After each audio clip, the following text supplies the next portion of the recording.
예, 여러분 안녕하십니까? 전주 상업정보고등학교 수석교사 박경훈입니다. 오늘은 이제 펀드 세일즈 관련한 11차신가요 벌써? 예, 그렇네요. 지난 10차 시에는 펀드 표준 판매 절차 1단계로 투자자 정보를 파악하는 단계를 봤습니다.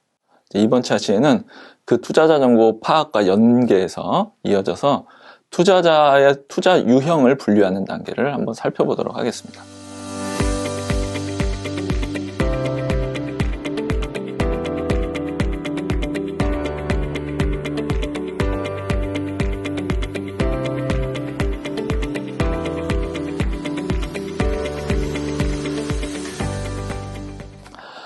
이 투자자 유형을 분류하는 단계는 방금 말씀드린 대로 1단계의 투자자 정보를 파악하는 것이 계속 이어지는 활동입니다. 그래서 이때 작성하는 서류가 투자자 정보 확인서라는 걸 작성을 합니다. 1단계부터 계속 이어져서 작성을 할 수도 있고요. 이 투자자 정보 확인서에 어떤 내용이 들어갔는지는 이제 뒤에 좀 더 자세히 살펴보도록 하고요. 그 안에 어떤 내용이 들어간지 한번 개략적으로 보겠습니다. 첫 번째는 좀 유의할 게 이게 처음에 한번 투자자 정보 확인서를 통해서 파악하고 끝나는 게 아니라 오늘 만약에 신규 가입하는데 내일 또 가입한다 그러면 내일 또 작성해야 됩니다. 그러니까 매 권유하는 시점마다 다시 작성을 해야 된다는 거죠. 왜냐하면 하룻밤새 이 사람의 성향이 조금씩 변할 수도 있는 거거든요. 그리고 투자를 하다 보면 투자 경험이 쌓이다 보면 조금씩 이 사람의 성향이 바뀔 수도 있습니다. 그러다 보니까 새로운 펀드를 권유할 때마다 매번 작성을 해야 되는 것이 원칙입니다. 두 번째는 이 투자자 정보 확인서를 어떻게 사용한다, 왜 작성한다는 걸 꼭 얘기를 해야 돼요, 고객한테. 뭐냐? 한 가지입니다. 나중에 적합한 펀드를 투자 권유하기 위한 기초자료가 되는 거죠. 성향을 분리하는 기초자료도 되고요. 그걸 꼭 말씀을 드려야 되고요.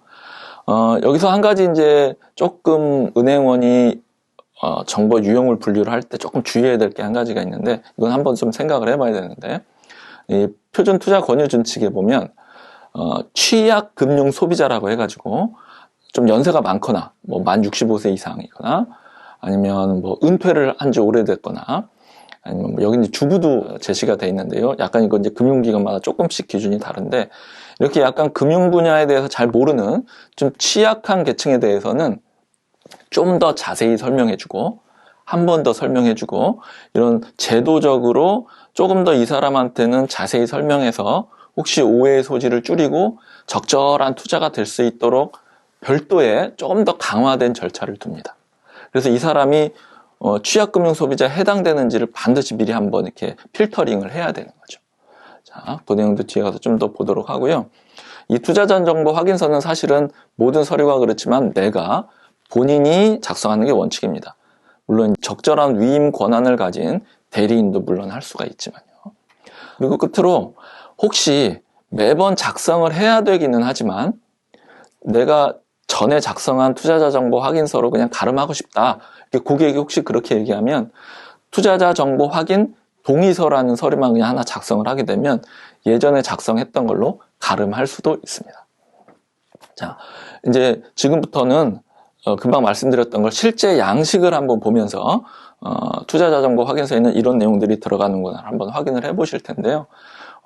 이건 이제 실제 은행에서 사용하는 양식이라기보다 금융투자협회에서 표준 투자 권유 준칙이라는 걸 만들었습니다. 그래서 금융기관들이 이렇게 쭉 주고 이 준칙을 근거로 해서 너희들이 양식을 만들어 이렇게 만들어 놓은 규칙입니다.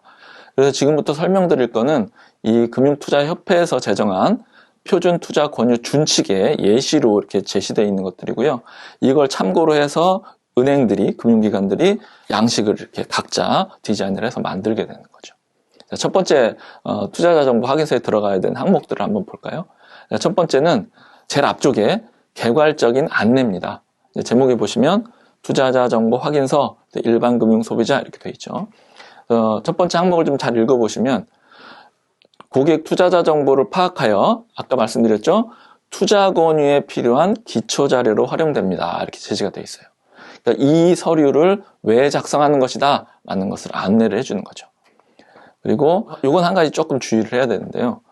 고객이 투자 권유를 희망하지 않으면 이 정보를 제공하지 않겠다고 하면 적합성의 원칙을 지키지 않아도 된다고 했잖아요.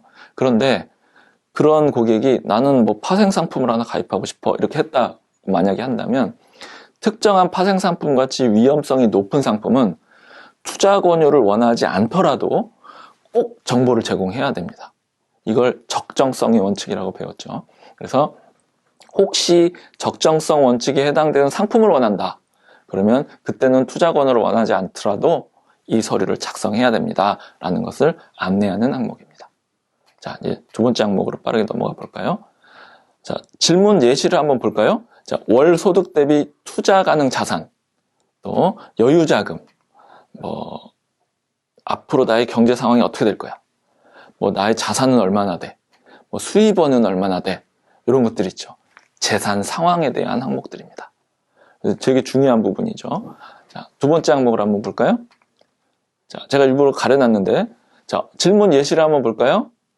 예전에 내가 어떤 금융상품에 투자를 해봤어. 주식도 해보고 채권도 해봤어. 그리고 어느 정도 기간 동안 한번 해봤어. 그리고 나는 이렇게 위험한 파생상품도 한번 해봤어. 이런 것들을 체크를 합니다. 딱 답이 보이시죠? 투자 경험을 파악하는 양식입니다. 세 번째 항목을 한번 볼까요? 이것도 역시 질문 예시를 한번 볼까요? 해당 금융상품을 취득하고 처분하는 목적 이렇게 되어 있습니다. 위에 보시면 나는 어떤 정도 손실도 감내해, 이건 뭐를 하기 위한 거야, 이런 내용들이 있습니다. 또 밑에 보시면 나는 원금 보존이 중요해, 아니야 좀 위험한 걸 날 좋아해, 이런 태도들을 적게도 되어 있어요. 또 밑에 보시면 오른쪽인가요? 예, 노후자금, 주택마련, 어떤 목적으로 나는 이걸 하는 거야. 자, 그럼 뭐를 파악하기 위한 걸까요? 자, 그 전에 밑에 것도 한번 보실까요? 나는 이 금융투자 상품에 대해서 일정 정도 이해해, 아니면 깊이 이해해. 자, 답을 한번 볼까요? 투자 목적에 해당되는 겁니다. 윗부분에 대한 내용이. 이렇게 재산 상황, 투자 경험, 투자 목적이 가장 핵심이었죠. 이제 밑에 있는 것들은 내가 얼마나 금융과 관련된 지식이나 이해가 있는지 그 정도를 파악을 하는 문항이라고 보시면 됩니다. 다음을 보실까요? 예. 이것도 역시 질문을 한번 보시면 나는 어떤 정도 기대를 해, 이익을. 또 손실은 이 정도면 내가 감내할 수 있을 거야. 10% 정도면 괜찮아. 20% 정도면 괜찮아. 뭐 이런 성향을 체크를 하는 거죠. 그리고 난 무슨 일이 있어도 원금은 보존돼야 돼. 아니야, 좀 까먹어도 돼. 이런 항목들. 그리고 밑에 이제 미수거래, 신용거래가 나오는데요. 미수거래는 빌려서 하는 겁니다. 또 신용거래도 마찬가지로 돈을 빌리거나, 그러니까 주식을 외상으로 사거나, 돈을 빌리거나 주식을 빌려서 사고 팔거나. 어떨까요? 되게 위험합니다. 이익도 많이 날 수 있지만 손실도 많이 날 수 있어요. 그래서 이런 위험에 대한 것들. 그래서 이건 어떤 항목이냐? 나는 이 정도 위험, 손실을 감내할 수 있어. 라는 그 수준을 알려주는 겁니다. 은행에게. 자, 다음 다섯 번째 항목을 한번 볼까요? 보시면 나는 앞으로 내가 가지고 있는 재산을 이런 위험성이 있는 금융투자 상품에 이런 정도 투자할 거야. 비중도 있고요. 앞으로 어느 정도 기간 동안 내가 여유 있게 투자할 수 있어. 기간도 있고요. 그리고 이거 별거 아닌 것 같지만 가족관계, 그리고 세금을 어떤 식으로 내는지, 나이가 얼마나 되는지 이것도 되게 중요합니다. 그러니까 너무 젊으냐? 어느 정도쯤 나이가 있느냐? 이런 것도 사실은 점수화할 수 있거든요. 그리고 끝으로 앞서 말씀드렸던 취약금융 소비자 있었죠? 고령자나 은퇴자 뭐 이런 사람들. 거기에 해당되는 반드시 체크해서 스크리닝 할 수 있도록 해야 합니다. 자, 이제 마지막 부분에 이제 확인하는 부분인데요. 앞에 부분을 쭉 고객이 체크를 하고, 자, 제가 지금 말씀드린 거는 분명히 틀림없이 저에 대한 정보를 정확하게 알려드렸습니다. 이걸 이제 고객이 은행에 얘기를 한다고 보면 되는 거죠. 두 번째는 제가 지금 적어낸 거는 앞으로 몇 개월 동안은 변하지 않는다. 일정 기간 동안 변하지 않을 거라는 거를 전제로 합니다. 라는 얘기를 들었습니다. 라는 걸 확인하는 거고요. 두 번째는 앞으로 내가 혹시 어떤 정보가 변하면 이거를 알려드리겠습니다. 그래야 적절한 투자 권유를 할 수 있습니다. 라는 걸 은행원이 설명한 걸 제가 들었습니다. 라는 걸 확인을 하는 겁니다. 그래서 밑에 서명을 하고 역시 근거로 남기는 거죠. 나중에 이제 어떤 문제 상황이 됐을 때 책임 소재를 분명히 할 수 있는 것입니다. 자, 이렇게 이제 투자자 정보 확인서를 작성을 하고 나면 이제 유형 분류 단계의 마지막 부분이죠. 이걸 활용해서 이 투자자가 어떤 유형인지를 도출해내야 되는 거죠. 그게 투자자 정보 분석 결과표입니다. 이것도 예시 양식을 한번 볼게요. 이것도 실제 KB국민은행에서 실습 프로그램 안에서 보여주는 실제 양식입니다. 위에 보시면 투자자 정보 분석 결과표 이렇게 제목이 되어 있죠. 첫 번째, 언제 이 분석을 해서 결과가 나온 거다라는 시기가 나오죠. 이 시기도 사실은 별거 아닌 것 같지만 되게 중요합니다. 왜냐하면 매번 해야 된다 그랬잖아요. 그래서 이 시기를 정확하게 특정할 수 있어야 됩니다. 또 여기 결과를 보시면 뭐라고 나와 있죠? 5가지 유형 중에 한 4번째 단계의 위험을 좀 원하는 적극 투자형으로 결과가 나왔습니다. 그래서 고객한테 고객이 이렇게 체크하신 걸 분석해 보니까 적극 투자형으로 나왔습니다. 그리고 밑에 각각의 유형에 따른 특징을 이제 개괄적으로 쭉 안내를 해줍니다. 그래서 이런 걸 기초 자료로 해서 고객에게 투자 권유를 할 거고, 이 정보는 철저하게 비밀로 관리된다라는 것들을 이제 안내를 해주는 거죠. 이 투자자 정보 분석 결과표 이제 아랫부분인데요.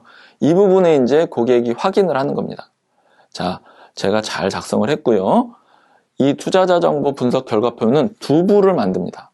그래서 한 부는 은행이 보관을 하고 있고요. 한 부는 고객이 가지고 가게 됩니다. 그래서 여기 보시면 일치함을 확인을 했고, 똑같은 이 투자자 정보 분석 결과표를 제가 받았습니다 라는 걸 확인을 하는 거죠.